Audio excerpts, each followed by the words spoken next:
मतलब वो है एग्री ह्यूमिक लिक्विड और ग्रेनुअल, दोनों को इकट्ठा क्यों दिखाया है? दोनों में प्रोडक्ट जो पदार्थ है वो एक ही है, ह्यूमिक है, लेकिन दोनों की जो प्रकृति वो अलग अलग है। मतलब एक लिक्विड में है और एक ग्रेनुअल दानेदार फॉर्म में है। जैसे बड़ी जो चाय पत्ती होती है उसके जो दाने होते हैं, ये जो आप एक गट्टे में देख रहे हैं या जिसको हम बैग कह सकते हैं, बैग में आप देख रहे हैं, तो वो दानेदार रूप में है। ठीक है। अब ह्यूमिक क्या होता है? ह्यूमिक को अगर हम सिंपल शब्दों में, ये अंग्रेजी में लिखा हुआ है, अपने सिंपल शब्दों में बात करेंगे, सिंपल समझ लेते हैं इसको, ह्यूमिक है क्या। चैट बॉक्स मेरे ख्याल से खुला हुआ है, तो आप चैट बॉक्स में देखिए, जल्दी से लिखिए कि कौन सी जमीन ज्यादा उपजाऊ होती है, आपके खेत की या जंगल की? जल्दी से अगर लिख पाए तो, कौन सी जमीन ज्यादा उपजाऊ होती है, जंगल की जमीन या खेत की जमीन? खेत की। खेत की। ये बिल्कुल सही लिखा है पुरुषोत्तम सिंह जी, फॉरेस्ट की, जंगल की, बिल्कुल बलराम जी ने सही लिखा है, जंगल की। सर जंगल की जमीन ज्यादा उपजाऊ होती है, क्यों होती है हम बात करेंगे, बिल्कुल आपने बात कही है, तो अब क्लियर भी करते हैं। सर जंगल में जो पेड़ है उसके जो पत्ते हैं वो झड़ गए हैं, तो वो कहाँ जाएंगे? नीचे जमीन में। क्या होगा? गलने की प्रक्रिया शुरू होगी।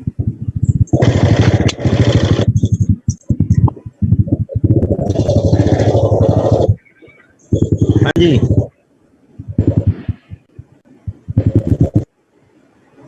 हाँ जी। अभी देखिए क्या होगा कि जो पत्ते थे वो गले, तो गल के उनका क्या बनेगा? खाद बन जाएगी। अच्छा, खाद का मतलब क्या, अभी मैं बताऊंगा, एक सेकंड और बात करते हैं अपने। अगर सफेद हाथी मर जाए तो क्या होगा? जंगल में एक सफेद हाथी था, बहुत बड़ा था, वो मर गया, क्या होगा उसका? आप सोचिए, वो सफेद हाथी है, सफेद रंग का है, मर गया, क्या होगा? जैसे ही वो मरा, अब उसके बाद ऊपर बैक्टीरिया आना शुरू होगा। बैक्टीरिया का क्या काम होता है? बैक्टीरिया उसको खाएगा, अपनी जनसंख्या बढ़ाएगा और वहीं मर जाएगा। तो ये प्रक्रिया चलते चलते चलते चलते वो सफेद हाथी कैसा हो जाएगा? वो काले रंग के भुरभुरे पदार्थ में तब्दील हो जाएगा, जिसको ह्यूमिक कहते हैं।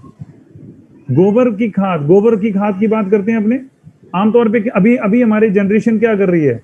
जस्ट वो गोबर इकट्ठी की, 2 महीने 3 महीने 4 महीने उठा के खेत में पटक दी, 6 महीने मैक्सिमम।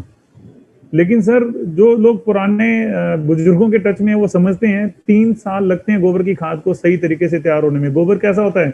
हरे रंग का, और जब वो काले रंग के भुरभुरे पदार्थ में तब्दील होगा तब वो ह्यूमिक तैयार होगा, तब आपके खेत के लिए सही है।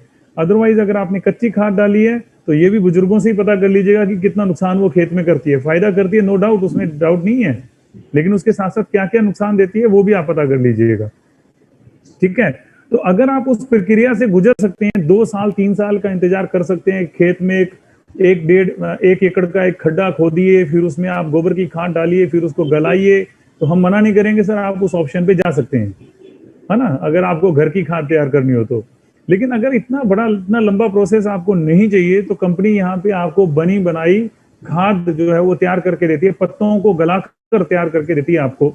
वो है ह्यूमिक, जो लिक्विड और ग्रेनुअल 2 रूप में आती है। आप समझ गए होंगे, जो भी किसान है, लिक्विड का क्या मतलब हुआ? स्प्रे में काम आ जाएगी, और अगर ग्रेनुअल है, दानेदार है, तो छिड़कने में काम आ जाएगी, छिड़काव के काम आ जाएगी आपके।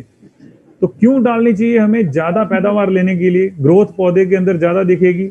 मतलब अगेन मैं वही एग्जांपल ले रहा हूँ आपके सामने। अगर किसी किसान के पास 10 एकड़ जमीन है तो सर 5 एकड़ में आप प्रोडक्ट को डालिए और 5 में मत डालिए, आपको रिजल्ट पता चल जाएगा।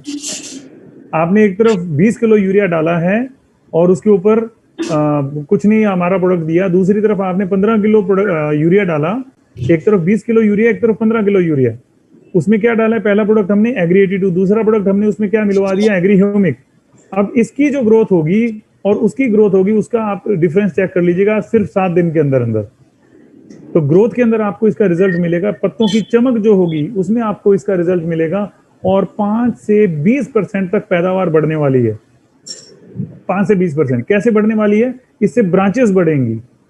मतलब जब आप एग्री ह्यूमिक का इस्तेमाल करेंगे बीज उपचार के अंदर, जब आप एग्री ह्यूमिक का इस्तेमाल करेंगे पौधे की ग्रोथ के अंदर, तो पौधे की जो ब्रांचेस होंगी, जो फुटान जिसको हम बोलते हैं, वो ज्यादा होगा।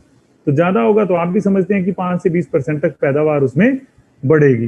हालांकि मैं आपके साथ वीडियो शेयर कर सकता हूं कि हमारे साथ ऐसे भी किसान हैं जिनका ये कहना है कि उनके जो नरमा है, कॉटन की जो फसल है, उनके जहाँ पे पहले 4 साढ़े 4 क्विंटल प्रति बीघा के हिसाब से होती थी, राजस्थान के बीघा की मैं बात कर रहा हूँ, 165 बाई 165, 165 बाई 165 का हमारे यहाँ पे एक बीघा है, उसमें उनका जो पैदावार होती थी पिछले सालों का रिकॉर्ड था 4 4.5 क्विंटल का, वहां पे हमने 9 क्विंटल 8 से 9 क्विंटल का भी हमने पैदावार ली है एग्री ह्यूमिक से।